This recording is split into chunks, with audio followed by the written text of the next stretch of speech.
জায়গায় বসে থেকে, যেখানে আপনি ফজর পড়েছেন সেখানে বসে থাকে তাসবিহ তাহলিল করবেন। একান্ত জরুরি কাজ যদি থাকে তাহলে যাবেন, অন্যথায় ওই আপন বসে থেকে তাসবিহ তাহলিল করার পরে সূর্য যখন উঠবে, সূর্য উঠার পরে 15-20 মিনিট নামাজ পড়া হারাম, নিষেধ। এই সূর্য ওঠার 15-20 মিনিট পরে 2 রাকাত ইশরাকের নামাজ পড়লে ওই ব্যক্তির আমল নামায় একটি কবুল হজ, একটি কবুল উমরার সওয়াব তার আমল নামায় দেওয়া হবে। সুবহানাল্লাহ, আল্লাহু আকবার। 1 নম্বর আমল। নাম্বার 2 নম্বর আমল, আযানের জবাব দেয়া। আযান, নবী সাল্লাল্লাহু আলাইহি ওয়াসাল্লাম বলেন, কুলু মিসলা মা ইয়াকুলুল মুয়াজ্জিন, মুয়াজ্জিন যা বলবে তোমরাও তা বলে আযানের জবাব দাও। পার্থক্য শুধু 2 জায়গায়, হাইয়া আলাস সালাহ, হাইয়া আলাল ফালাহ। এই 2 জায়গায় বলবেন লা হাওলা ওয়ালা কুওয়াতা ইল্লা বিল্লাহ। আযানের জবাব দিলে ফজিলত কত বেশি। নবী সাল্লাল্লাহু আলাইহি ওয়াসাল্লাম বলেন, তুমি যে মসজিদের আযানের জবাব দিবে, ওই মসজিদে আযান শুনে যত মুসল্লি নামাজ পড়তে যাবে, সমস্ত মুসল্লি নামাজ পড়ে যে পরিমাণ সওয়াব পাবে, একজন মুয়াজ্জিন আযান দিয়ে এবং আপনি আযানের জবাব দিয়ে সেই পরিমাণ সওয়াব আপনার আমলনামায় দেয়া হবে। তার মানে আযানের জবাব দিলে সমস্ত মুসল্লির রুকু সিজদা নামাজের সমান সওয়াব আপনার আমলনামায় দেয়া হবে আযানের জবাব দেওয়ার মাধ্যমে। আযানের জবাব কিভাবে দিতে হয়?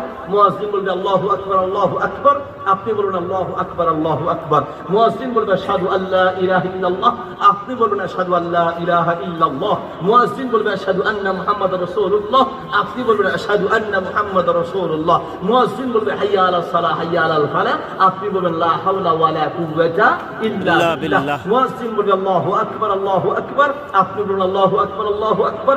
মুয়াজ্জিন বলবে লা ইলাহা ইল্লাল্লাহ, আপনি বলবেন লা ইলাহা ইল্লাল্লাহ। আযান শেষে দুরূদ পড়বেন, এরপর আল্লাহুম্মা রাব্বা হাযিহি দাওয়াতিত তাম্মাহ ওয়া সালাতিল কায়িমা, এই দোয়া পড়বেন। তাহলে আযানের জবাব দেওয়ার মাধ্যমে মসজিদের সমস্ত মুসল্লির সমান সওয়াব পাওয়া যাবে। নাম্বার 3 নাম্বার আমল, আমার জীবনে একটি নফল ইবাদতে এত সওয়াব আমি পাই নাই, সে আমলটা কি?